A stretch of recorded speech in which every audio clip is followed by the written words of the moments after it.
What's up, guys? It's Graham here. So a little over 4 years ago, right before I started making YouTube videos, I met James, also known as the Stradman, through a close friend of mine, Gordon, also known as F-Spot, and we started talking cars. Both of us had previously owned a Lotus, we were both car enthusiasts, and for the longest time, both of us had wanted a Lamborghini Gallardo. Except there's a difference between James and I. He actually got the Lamborghini, and I got the house. But we kept in touch, and over time, James's car collection continued to grow and grow and grow to the point where now he just recently purchased a $1 million Bugatti Veyron at 31 years old. However, what many people don't realize is that not too long ago, James was homeless, living in his car, earning just a few dollars a day. And he was able to go from that to now making over $2 million a year, buying exotic cars, and that is something worth. Thank you so much, and with that said, here's the inside look into the business of the Stradman. You know, my dad is a CPA. My mom's a teacher. We grew up with very humble beginnings. I have 3 older brothers, born in Newport, Oregon. You know, we lived in this tiny, tiny little house in Newport. My dad is, you know, the cheapest human being on earth, and I love him for it. And he's taught me how to, you know, spend wisely and, you know, take the right risks when you have the opportunity, but be smart about it. I like to think that I'm self-made, but I'm not. You know, my parents didn't really help me. They helped me financially. Like, you know, I had a good childhood, you know. They taught me how to work. My work ethic comes from them. Being cheap comes from them.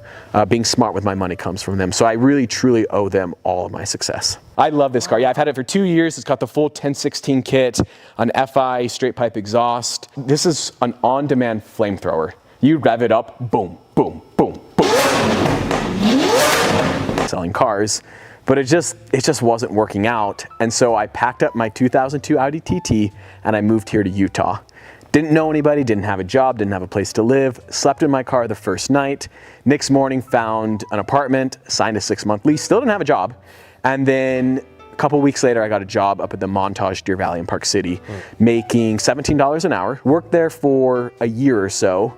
And during that time, I actually started my YouTube channel. So I was a car spotter, which meant I just go out and take photos of cars. It sounds so dumb, and it was dumb, but I would just like catalog the cars that I would see. And I was doing that on the side, started the YouTube channel.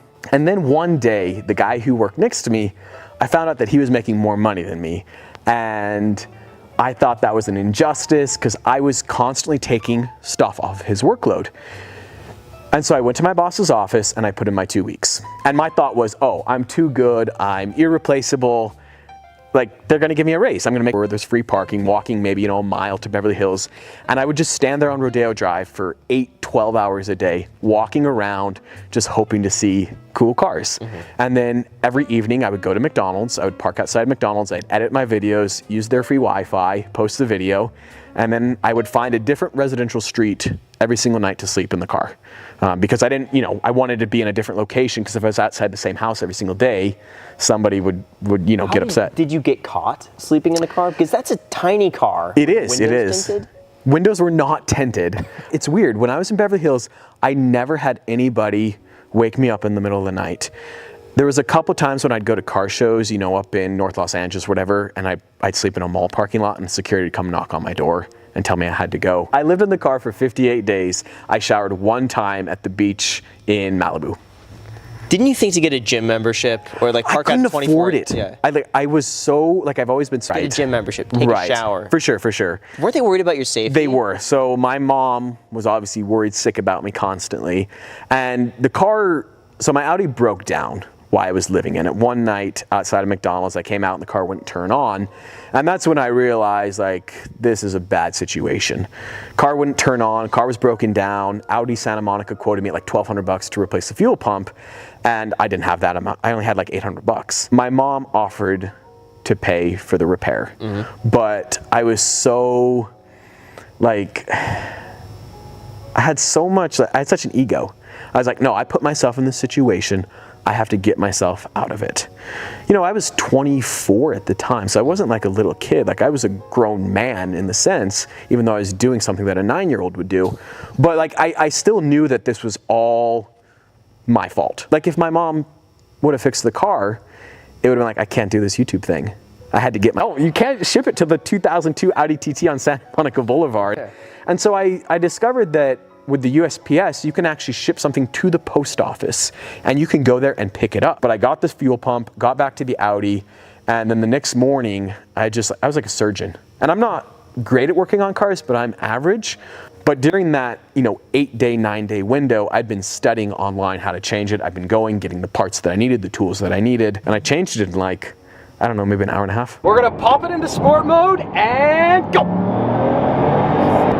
Distraction! And then I ended up living at home for, I think, another 6 months or so.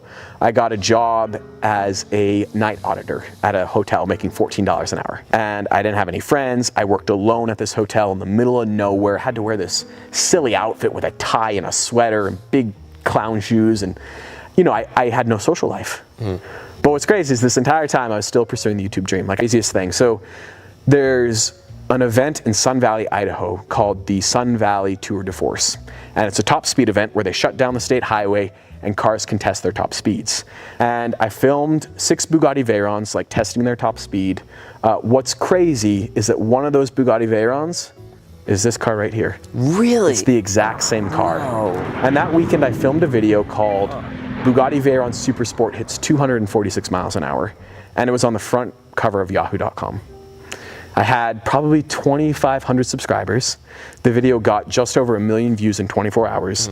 And I think I made like $5,000 or $6,000. Wow. Like, this is back when I was making $14 an hour. Like, that money, like, changed my life. Like, that was what I would make in like 2 or 3 months. And so I filmed that video, and then I filmed a couple other videos that weekend that also did just like huge views. And that was when I realized that I was right. Because at that point I was like, well, imagine if I could get 1 million views. Like, I didn't deserve the job, but he gave it to me. Sorry, I'm like getting emotional. Oh, it's crazy. Yeah, no, you're good. It's weird, I haven't said this story in so long. It's just like so crazy to think how you can be down and out. Wow, I was not saying anything, like, it's weird. It's so weird how you can be like down and out. Yeah. And then in one weekend, things can change so quick. Did you ever think, like 6 years ago, you'd buy an Aventador? No. I always felt like I could fake my way into like a Gallardo. Yeah. Like $100,000 car, like just save up every single penny imaginable and, get the car, but not really be like in a position to actually afford a Lamborghini. Right. Whereas like the flagship V12, never, ever. Like, never imagined. So I was entry-level accountant, $45,000 a year, job cost accounting. So, I'm sitting in front of a computer screen every day, 40, 50 hours a week, Excel spreadsheets. But I'm making $45,000, saving every single penny. Like, I wouldn't go out and eat. I wouldn't buy new clothes. I was living in an apartment for $600 a month, like just not doing anything. I knew that if I actually owned a supercar myself, my channel would be so much more interesting. Because up until this point, I'm filming behind the scenes. I'm filming other people enjoying their supercars. And I was like, imagine a young kid with nothing else driving around a Lamborghini. That would be interesting. And so I saved up, I can't remember what my down payment was. It was like 50 grand, I think. And I bought a 2006 Lamborghini Gallardo. Put a bunch down, got the car, and almost instantaneously I was right. The channel just took off. Early November, I filmed the video titled, Lamborghini at age 26, this is what I do for a living. And I filmed that video, and I think it was like a Thursday, I posted on like a Friday, or whatever it was. And then that weekend I went canyoneering down in southern Utah, and we were out of cell service. And I remember on the drive home, we got cell service back, and my phone payment on a Lamborghini, like, I gotta make this work. So I knew that I had to continue working for Nick for a while. And around February of that next year, I work in the accounting department. I can tell that maybe the company's not doing as well as we were hoping.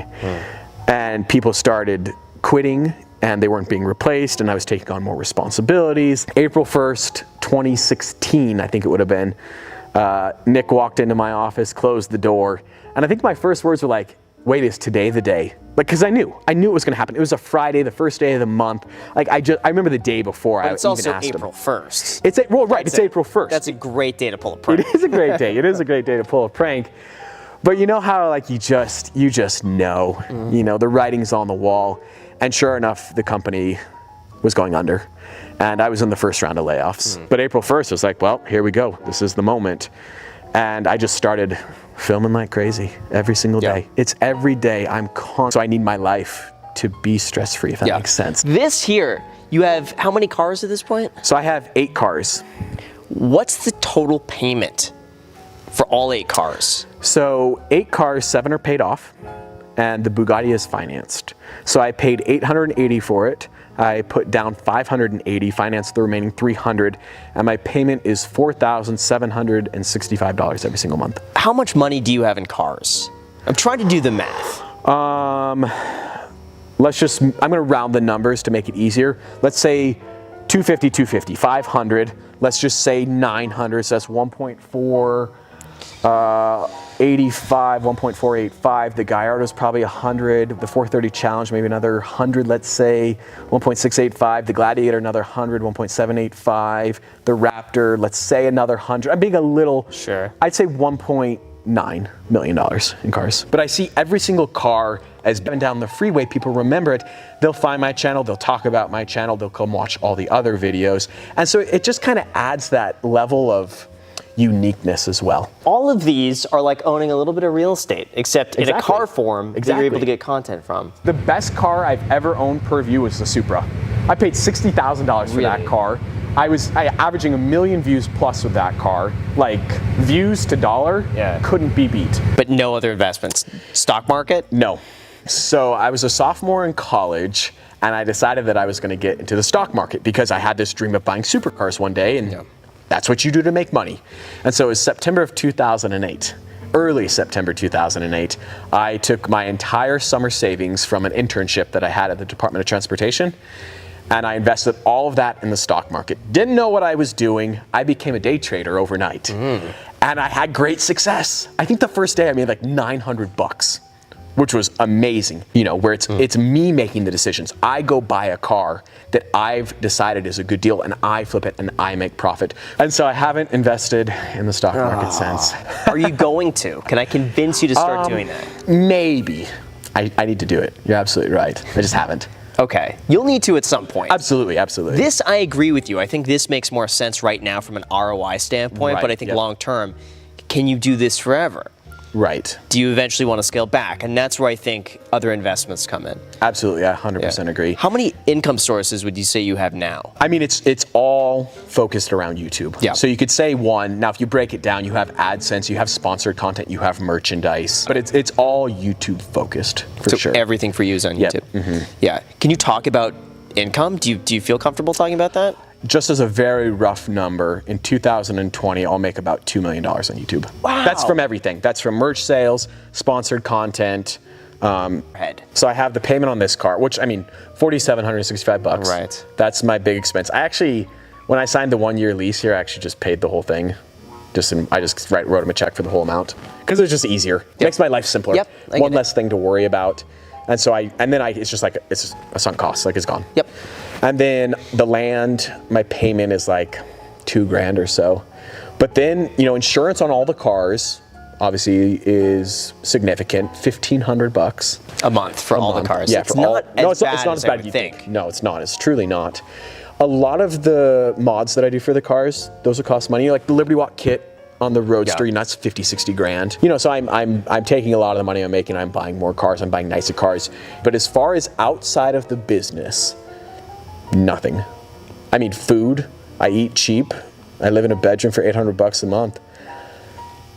I don't spend on anything. All the clothes you're seeing that I'm wearing, I like get for free too. I know, I'm cut from that cloth. You know, like my parents, I was like 18 years old when they got their first credit card. Like, I don't like financing stuff. And I realize that yes, that's the right thing to do. Credit score is so important. And it's weird, like I understand all that stuff, but I'm such a mental person that mentally I have to feel the right way.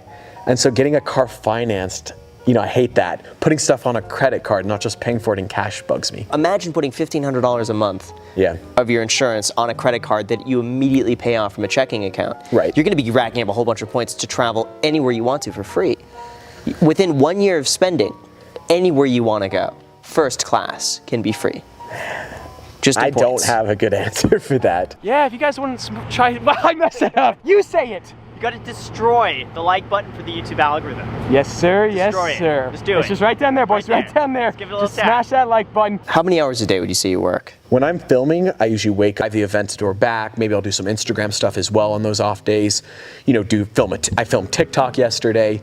So YouTube videos, the other days I'm doing other social media stuff. Maybe I'm uploading on Facebook. Do you buy Starbucks? No. Good. I can't afford it. No, I do too not expensive. drink coffee. I do not drink alcohol, and I've never done any drugs in my entire life. And the main reason I don't do drugs is obvious, obviously. The main reason I don't drink, though, is financial reasons. And when I was in college, my friends would go out to the clubs and the bars. They'd spend a fortune on alcohol. I love cars so much, and if YouTube were to crash and burn right now, I have enough money that I could retire, and I could go live in a van and go hiking around the world. And I'd be okay with that. I'd be so happy with that. Is that what you would do? I would do that, yeah. My goal is to have 100 acres with a racetrack on it, with my house on it, that has an airstrip that can also double Fund, and that's it. Just pretend you're making $360,000 a year less than you actually do. Put that in the stock market and forget about it. Just walk away. Just pretend it doesn't even exist. It's not there. Have it set up on the first of the month. Every month, 30 grand goes in. 30 grand goes in. Just treat it like another bill. No matter what happens to YouTube, you're always going to have that to fall back on. I think that you are 100% right. Absolutely. Are you going to do it? Yes, I'm going to do it. I'm looking at every single camera directly. Yes, sir. So with that said, you guys, thank you so much for watching. And for anyone who wants to see the entire 40-minute interview completely uncut, I'm going to be linking to the full video down below in the description on my second channel, The Graham Stephan Show. So thanks so much for watching, and also thank you to the Stradman for making all of this possible. Make sure, by the way, if you haven't done this already, to destroy the subscribe button, like button, and notification bell. Also, feel free to add me on Instagram. I post pretty much daily, so if you want to be a part of it there, feel free to add me there, as in the second channel, The Graham Stephan Show, so you could watch this entire interview completely uncut. And also, if you guys want to get 4 free stocks, use the link down below in the description, and Webull is going to be giving you 4 free stocks when you deposit $100 on the platform, and those stocks could potentially be worth all the way up to $1,600. So basically, at this point, it's free money. If you want free money, use the link down below. Let me know which free stocks you get. Thank you so much for watching, and until next time.